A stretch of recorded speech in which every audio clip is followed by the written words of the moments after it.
Eu vou chamar agora o Deltan Dallagnol. Olá, pessoal, boa tarde. Espero que estejam bem. Deixa eu marcar o horário aqui. 4h15, hein? 4h15. Vários de vocês devem me conhecer da Lava Jato. E a Lava Jato ficou realmente famosa, né, gente? Até se criou uma série chamada O Mecanismo. Talvez alguns de vocês tenham visto, e os amigos meus estavam vendo e entraram em contato comigo dizendo: Deltan, estou assistindo essa série aqui. Agora, o quanto que é de verdade nesse mecanismo? Eu falei: olha, esse mecanismo ele tem um personagem central que é verdadeiro, que é o mecanismo da corrupção brasileira. Agora, de resto, tem muito de invenção para criar um drama, amor, ódio, traição.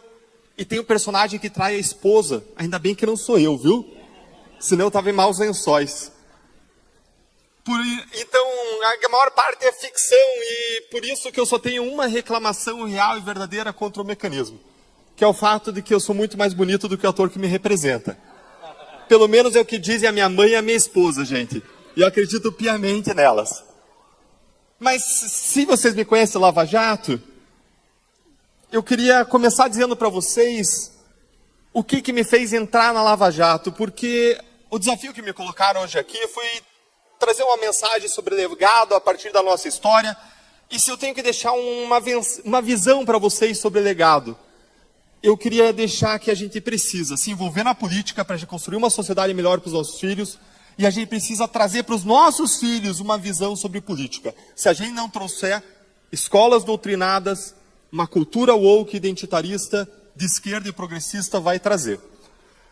E para chegar nisso, eu queria dizer para vocês que lá atrás, em 2014, no começo de 2014, eu estava trabalhando naquilo que parecia um dia normal de trabalho na Procuradoria da República. Entrou uma colega, bateu na porta e me fez um convite. Entrar numa grande operação que estava começando, que envolvia lavagem de dinheiro, desvios de recursos. E naquele momento que ela me fez aquele convite, eu tinha várias razões para dizer não para ela. Dentre essas razões para dizer não, estava o fato de que eu tinha tido, há pouco tempo, menos de 6 meses, o meu primeiro filho. Além disso, a minha história tinha sido uma história de fracassos na luta contra a corrupção.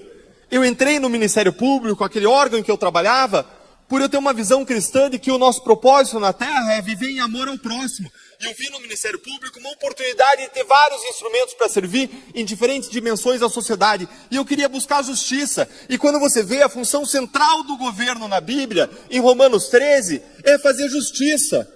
E se a função central do Estado é fazer justiça na cosmovisão cristã, eu estaria no lugar certo. E eu tinha visto vários escândalos de corrupção acabarem em plena impunidade ao longo da minha juventude, como aquele caso dos anões de orçamento.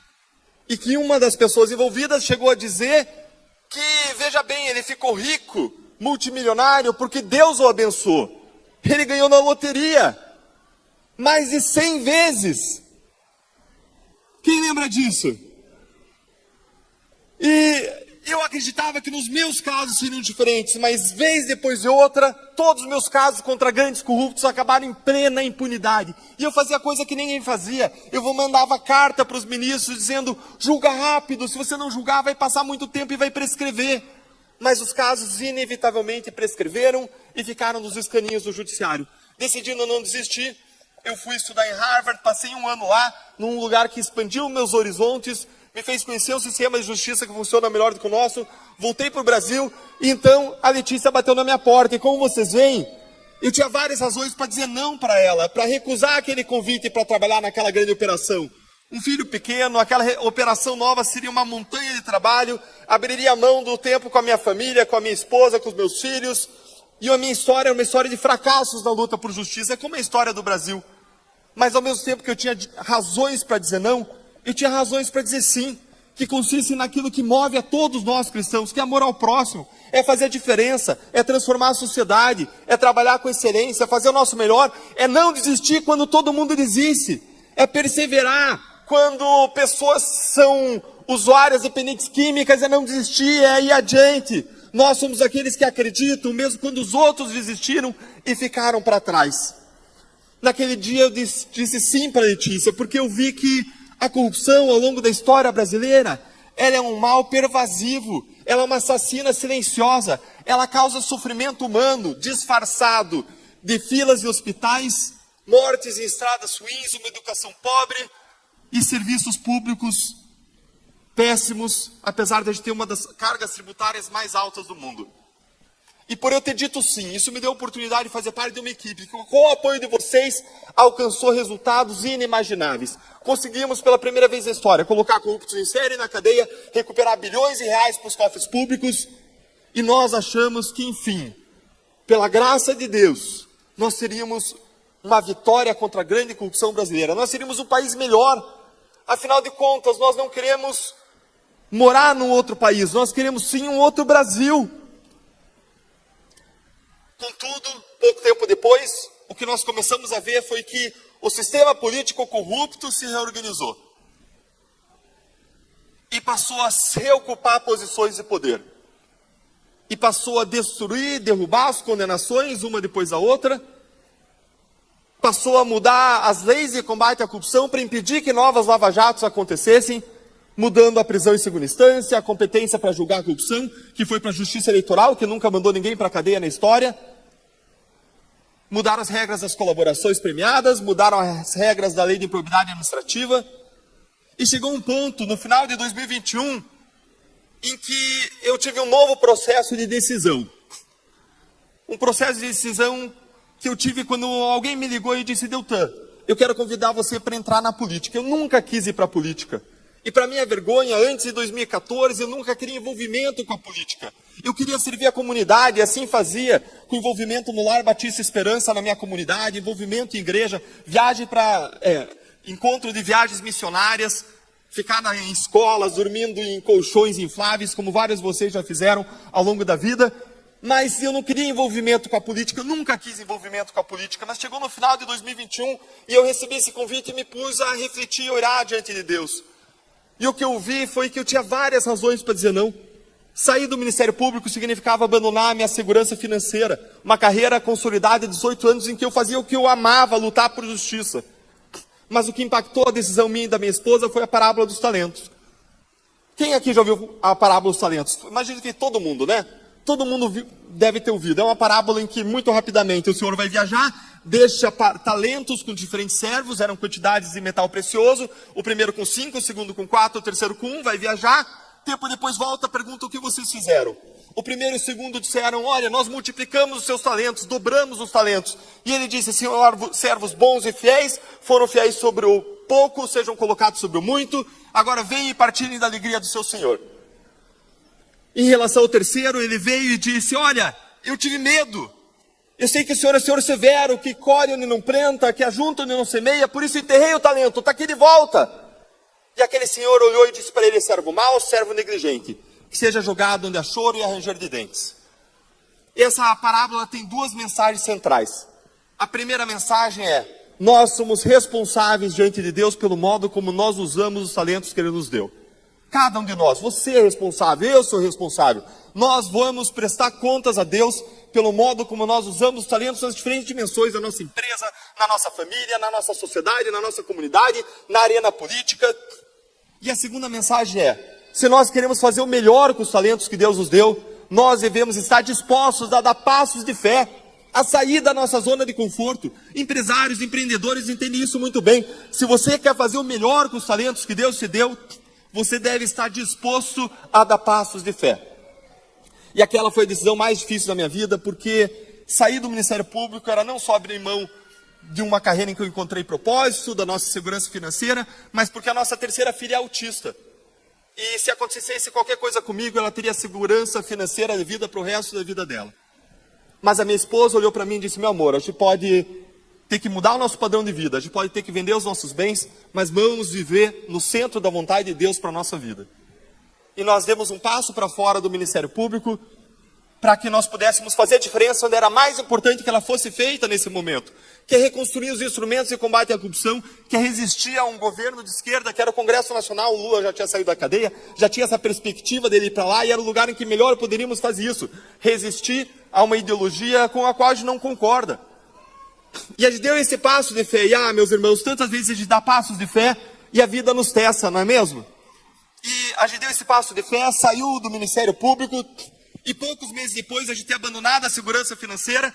Eu estava conversando com o pastor Glenn em Londrina, lembro até hoje o momento, e chega uma mensagem para mim dizendo que nós tínhamos perdido uma ação no STJ, uma ação em que um condenado na Lava Jato, que foi descondenado, não foi descondenado pelo mérito, mas teve seu caso anulado, foi condenado em 3 instâncias, vocês devem imaginar quem é, tinha entrado com uma ação contra mim pedindo R$1 milhão por danos morais, e eu tinha sido absolvido na primeira e na segunda instância, juízes técnicos concursados, e foi para STJ, juízes indicados politicamente, contra teorias pacificadas no STJ, 2 tipos de teorias pacificadas, eles reverteram o julgamento e me condenaram. Meus advogados tinham falado, não, fique tranquilo, não tem chance nenhuma de reverterem isso contra você, mas foi exatamente o que aconteceu naquele dia. E naquele dia eu recebi a notícia de que, depois de eu ter deixado meu emprego, eu ia ter que tirar R$200 mil da minha família, dos meus filhos, para eu dar para uma pessoa multicondenada na Lava Jato e que não ia ter que devolver R$1 para os cofres públicos. E pensem no sentimento de injustiça realizado dentro de uma pessoa. Aquele dia eu fiquei indignado, frustrado, com um misto de sentimentos. O pastor que me aconselhava, ele disse, Eutã, não olha para o problema, olha para Deus. Eu falei, pastor, eu estou olhando para Deus, mas o problema está no meu colo, né? A batata quente está assando aqui no meu colo. E eu fui... Meus colegas foram deitar no quarto em que a gente estava viajando, no interior do Paraná, e eu fiquei de joelhos, orando, derrubando a minha frustração, derramando a minha indignação diante de Deus, clamando por justiça, e se alguém me falasse o que ia acontecer nas horas seguintes, eu diria que era impossível. Eu acordei de manhã, peguei meu celular, tinha uma mensagem da minha esposa, dizendo, meu amor, você sabe o que são esses Pix que entraram aqui na nossa conta? Eu falei, não sei, fui lá olhar, tinha uns 5, 10 Pix de R$50, R$20, R$30, eu falei, não sei, deve ser um engano, essas pessoas vão pedir o dinheiro de volta. De repente tinha 100 Pix, 200 Pix, 300 Pix entrando, 400 Pix, e a tela começou a piscar sem parar do celular. O celular da minha esposa queimou a tela de tanto que piscou naqueles dias, e aí começou a piscar, e 500 Pix entrando, R$20 mil, R$50 mil, eu entrava, saía de reunião, mais R$30 mil, chegou a 200 mil, R$300 mil, eu fui ao público dizer, pessoal, pode parar de depositar. Já passou do valor que vai ter que ser pago, obrigado, não precisa mais. E sabe o que aconteceu? As pessoas solidárias com a injustiça, sem eu pedir, continuaram depositando. Quando que isso podia acontecer na história? Quando que eu imaginei que algo como isso poderia acontecer? E foi a R$400 mil, R$500 mil em menos de 36 horas, R$575 mil, e eu tive que cancelar minha chave Pix porque não parava de entrar dinheiro na minha conta. Você já teve esse problema? Tem que cancelar o Pix? Que não para de entrar dinheiro? Naquele dia a mensagem que ficou no meu coração, gostinho, foi: o choro pode durar uma noite, mas a alegria vem pela manhã. E aí, pouco tempo depois, eu estava entrando no Congresso Nacional eleito, e no meu primeiro dia no Congresso Nacional era para ser um dia de vitória, de alegria, tinha várias razões para comemorar, tanta gente nos ajudou a chegar lá, e eu entro no Congresso Nacional e eu dou de cara com Aécio Neves. Ando mais um pouco, dou de cara com Beto Richa, um multiacusado lá no Paraná por casos de corrupção, inclusive na Lava Jato. Dou um pouco mais, uns passos, encontro Eduardo Cunha. Pessoas que no auge da Lava Jato nós imaginamos que jamais estariam lá no centro de poder e do governo da nossa república mais uma vez. Em seguida eu vi serem eleitos os presidentes das casas, não com base em quem é o melhor, mas foi eleito um multiacusado da Lava Jato na Câmara e no Senado, alguém que nós sabíamos que não ia fazer frente a eventuais abusos de outras instituições. E para encerrar o dia, eu vi sendo colocado como membro do Tribunal de Contas da União, uma pessoa que estava assumindo um cargo vitalício, alguém que subiu na tribuna e disse: eu vou lutar para que no Tribunal de Contas a política esteja acima da técnica. Tudo errado, exatamente o contrário do que a gente quer. E eu saí com vontade de chorar, no meu primeiro dia no plenário. Era para dizer um dia de alegria, mas eu saí com vontade de chorar, frustrado. E eu não sou de chorar fácil, mas eu saí, eu não encontrei um lugar, fui pro hotel, a minha esposa viu a minha cara, ela disse: o que aconteceu? Eu falei para ela, contei a história do dia, e ela olhou para mim e disse: meu amor, jamais perca a sua capacidade de se indignar com a injustiça, de sentir essa frustração, porque é isso que sente quem se sente representado por você aqui. Faça o que tiver que ser feito, ainda que caçem você, seja a voz dessas pessoas. E eu fiz o meu melhor, eu não me dobrei ao sistema. E poucos meses depois, pelas mãos, ironicamente, de uma pessoa acusada na Lava Jato, delatada na Lava Jato, um ministro no tribunal e depois um acusado da Lava Jato no Congresso Nacional, eu tive o mandato cassado. E quando eu fui para casa, em Curitiba, minha esposa me deu um forte abraço e disse: meu amor, eu jamais pensei em entrar na política, mas quando cai um soldado, outros precisam entrar no seu lugar. E eu quero dizer uma coisa para vocês: Deltan sozinho no Congresso Nacional não faz diferença nenhuma. Nós precisamos multiplicar as pessoas lá. Nós precisamos de 100, 200, 300 pessoas. E aí eu pergunto para vocês, eu sei que vários de vocês são cristãos, a maioria, a igreja brasileira não tem 200 para colocar lá, íntegros, competentes para mudar o Brasil. Nós precisamos levantar pessoas que façam a diferença no nosso país. Porque enquanto a gente está conversando aqui, está acontecendo uma coisa chamada CONAI lá em Brasília. Um congresso, uma conferência nacional de educação, que é organizada pelo Fórum Nacional de Educação. Enquanto associações e igrejas não participam lá do fórum, tem muita gente técnica lá. Preste atenção, as entidades técnicas que são lá. Está lá a CUT, está lá o MST, está lá a Associação Brasileira de Lésbicas, Travestis, Transsexuais e Intersexos, para discutir o que vai entrar na nossa educação. Enquanto a gente fala, o homeschooling está sendo discutido lá. E sabe o que está dentre os 7 eixos do CONAI lá? Está a diversidade como critério orientador das políticas educacionais. Um nome bonito para dizer que vai entrar todo aquele identitarismo woke, ideologia de gênero. Dentre os pontos ainda desse eixo está a promoção do debate de gênero e orientação sexual, e está a oposição urgente às políticas e propostas ultraconservadoras, a desmilitarização das escolas e o freio, abre aspas, freio ao avanço da educação domiciliar, homeschooling, fecha aspas. Enquanto a gente está aqui, fazendo uma conferência tratando de educação, delegado de homeschooling, lá em Brasília, no centro do poder, onde se decidem as coisas, tem um monte de gente que não nos representa, com poder, caminhando na direção contrária.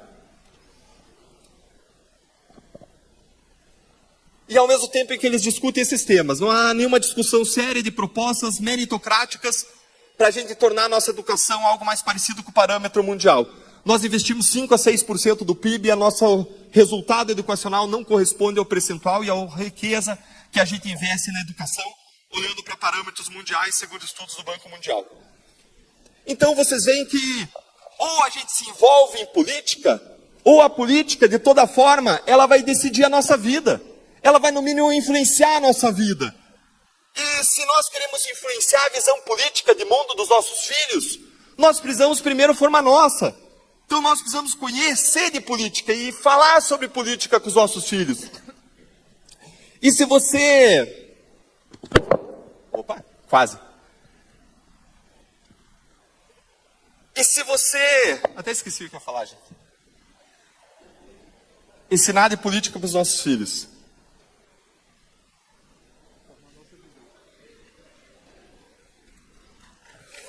Obrigado.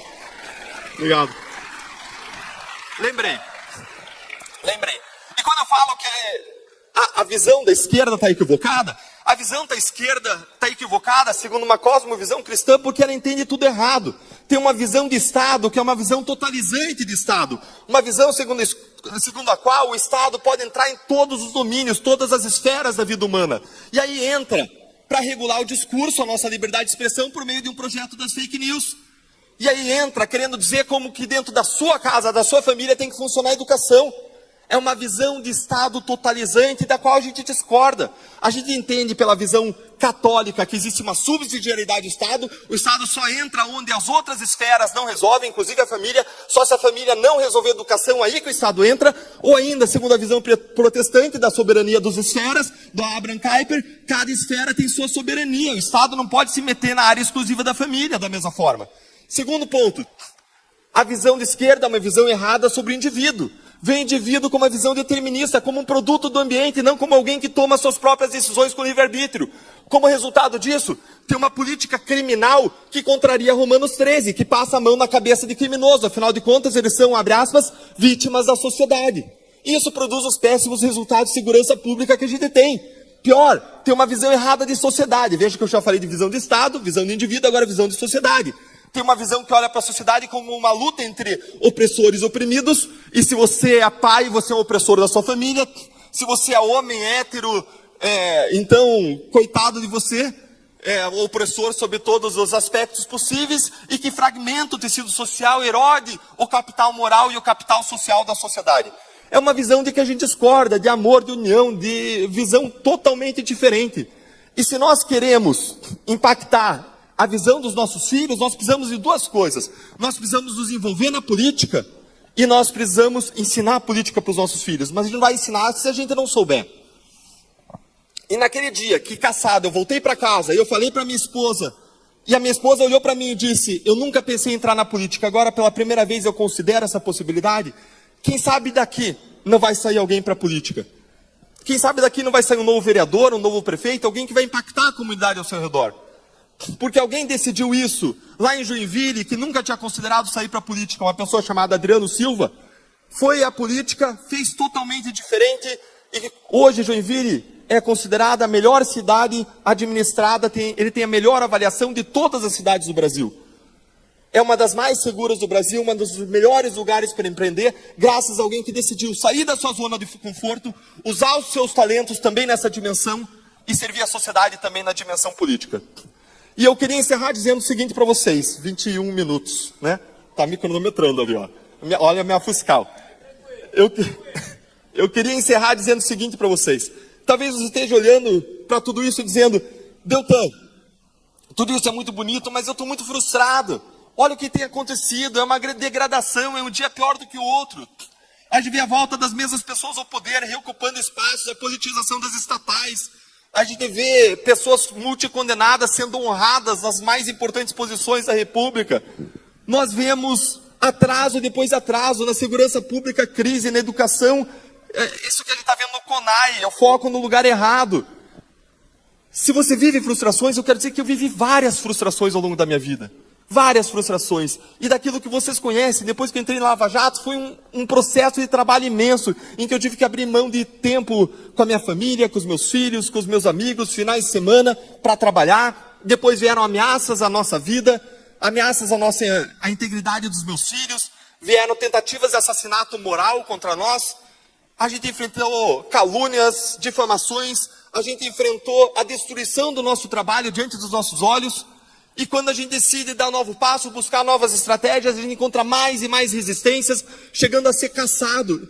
E quando o meu filho está jogando bola hoje em dia, ele ama jogar bola, só que ele tem uma resistência muito grande com perder. Ele tem uma dificuldade com frustrações. E ele está lá jogando bola, e quando ele começa a perder, ele sai e quer parar de jogar. E eu vou falar com ele e falo, filho, sair não vai resolver o problema. Volta lá, joga até o fim, dá o teu melhor, você pode não perceber agora. Mas a tua atitude, a tua força, a tua luta nas derrotas é o que te prepara para as vitórias futuras. Não desista, porque é da tua perseverança que você vai construir os músculos, a tua energia, a tua força, a tua disposição mental, a tua saúde emocional, para você viver a vida e enfrentar os problemas da vida. E eu queria encerrar pedindo para você, para mim, levanta por favor, para mim o seu indicador. Levanta, por favor, seu indicador. Levanta seu indicador, por favor. Levanta seu indicador, por favor.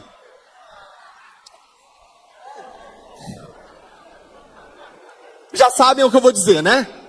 Já sabem, né? Vocês podem ensinar os seus filhos por palavras, por lições. As palavras ensinam, mas é o exemplo que arrasta. Mais importante do que a gente ensinar por palavras, vai ser a gente ensinar por exemplo, inclusive na política. Obrigado.